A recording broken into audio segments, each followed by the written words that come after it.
tere ennast tagasi uud episoodi, vabandust, et neid videosid on päris vähe, kuna praegu on mul olnud kooliga raskusi natukene. aga jätkame siis Barcelona karjäärimoodiga. Esimene mäng on meil Grandana vastu, toimub nende kodus ja arvatavasti peaks saama see mäng meile võit. ja nii ta on ka 3-0 võit, väravad lõi siis 2 väravat Chancho, Sancho ja 1 värav Jordi Alba poolt. kohtume järgmises mängus. järgmine mäng on liiga tabelis 10. kohta hoidev 4 punktiga Villareali vastu. toimub mäng siis Camp Nou'l ja arvatavasti peaksime selle mängu ka ikkagi võitma. ja nii ta on. seekord lõid värava taaskord ühe Sancho, ühe lisas Mbappe ja viimase värava lõi meie jaoks Dayot Upamecano. 4 poolt lõi värava Iborra.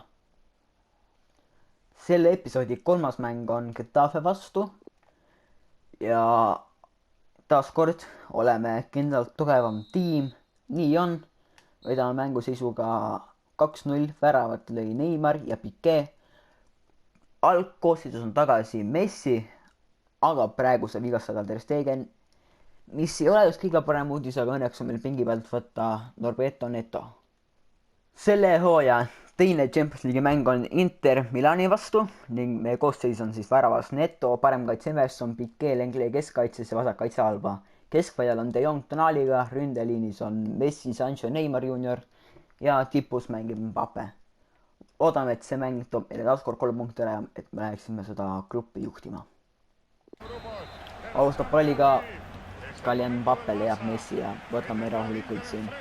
just edasi, Albal on võimalik ruumi tõusta, näeb Mbappe, Messi läheb löögile Handanovici poolt, väga ilus tõrje. ja paneb Lenglet ilusti peale ja oi kui hästi, kui ilus nurgalöök Neymari poolt.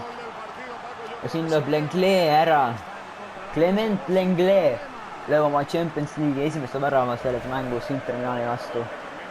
väga ilus senderdus Neymari poolt ja Lenglet poolt. tugev vajutus sinna väravahile külje alla.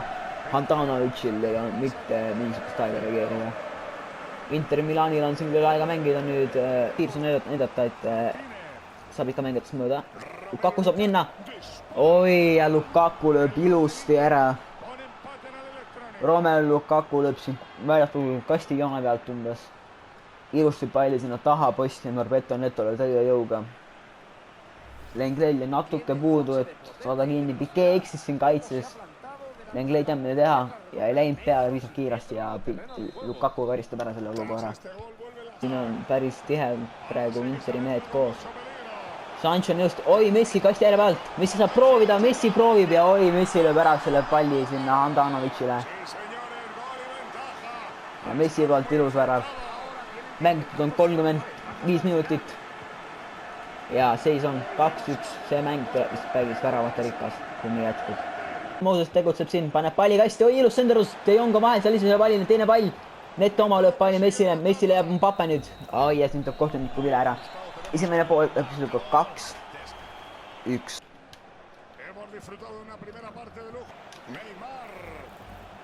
oi, Neymar poolt väga ilus liigutus. Neymar läheb löögile, aga siin jääb kas oli nüüd isegi ei tea, kes see on, aga jäi väga ilusti ette. Handanovici poolt pikk pall ette, siin on Tonali vahel. Eksib Jordi Albale sõduga, ilus pall ja oi, Lautaro Martinez saab proovida, aga Piqué joob ilusti ega lähekselt ette. Alba siin pall kasti, ilusti, oi kui hea tõrje Neto poolt. me teeme sisse siis ühe akadeemia mängija Lugeno, Dayot Upamecano Piqué asemele ja me teeme mängu ka Ansu Fati Sancho asemel ja oi siin Lugeno vastu jaoks siin ei tehta isegi liiga, väga ilus pallimäng.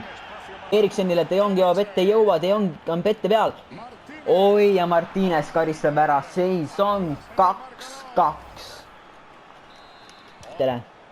Upamecano võidab, ei võida seda palli. saab kaugel proovida Inter, see oli vist nüüd Vetsinho või Brozovic, kes sai kaugel proovida Neto poolt, väga tähtis tõrje. Mbappe läheb. siin peaaegu tuli oma värav ja seis lõpeb 2-2 seisuga Mbappe poolt. väga ilust lõpurünnak pani sõdu Luganole ja kas see oli nüüd Alderweireld, kes lõi peaaegu siin oma väravaga, õnneks Handanovici poolt ilusad reaktsioonitõrjed.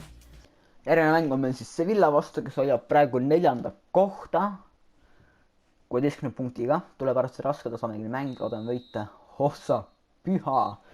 Mängu seisuks jäi 4-0, siis väravad hat-trick Neymari poolt ja taas kord Jordi Alba lööb ühe. Jordi Alba teeb pime tööd seal vasakus kaitses. Järgmine mäng on SD Aibari vastu ja ma usun, kuna võitsime Sevillat hästi, siis see peaks olema kindel võit. Seisuks on nüüd 3-0 mitte taas kord. Väravad siis 2 tükki Jadon Sancho poolt ja ühe löö meie jaoks 74. minutil Griezmann.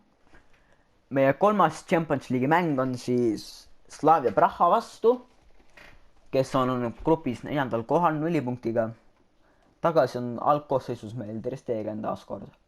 Aga mäng peaks olema kindel võit ja nii ta on 4-0. Väravad lõi siis 3 tükki Mbappe ja 1 värav taas kord nimemees Jordi Alba.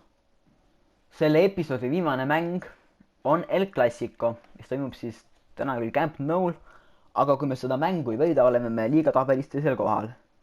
Real Madrid on meist maas 2 punktiga, aga lähme kohtume juba mängust lootes, et toome ära need 3 punkti. Ja siin alustame Mbappega palliga, leiab kiiresti Messi ja Messi saab juba mõõta siin. Asad minna ruumi, paneb palli kasti, Lenglet on vastas, Benzema saab halva löögi teha. Messile kasti ja oi, Messi lööb ära seisuks 1-0. Ilus jooks siin Sancho poolt, kiiresti saab Modricist mööda ja Messile perfektne sööt. Messi 1, Real Madrid 0. Nüüd on siin keskväli üle ujutatud. Mbappe saab kaugelt proovida, nüüd Mbappe Courtois vastu ja oi, Courtois poolt ilus tõrje. Pall see ette posti, Piqué peab hääle, Piqué'l on võimalus, Piqué läheb löögile ja oi, milline tõrje Courtois poolt. Mbappe näeb ääre peal, Sancho proovib panna, aga Marcelo jõuab ette. Messi saab kaugelt proovida. Messi proovib Courtois poolt, ilus tõrje. Ja ma panen veel ühe nurgalegi kasti ja siia tuleb see ka De Jongi peale. Pall taha posti, pall ära kiiresti ja Jordi Alba võidab selle palli Tonalile ja kohtunik välistab poole ära ka. 1-0 värav tähendab Messi poolt. Oma võimalusi ei ole ära kasutanud. Benzema jõuab siin esimesena kui Piqué. Pall kasti, oi siin on võimalus ja nii on. Luka Modric karistab ära nüüd selle värava. Ilus sõndurus Benzema poolt Hazardi peale, Hazard ilustab keskel Modrici. Ja oi, Real Madrid lööb 80 minutil ära, see 2-0 Benzema poolt.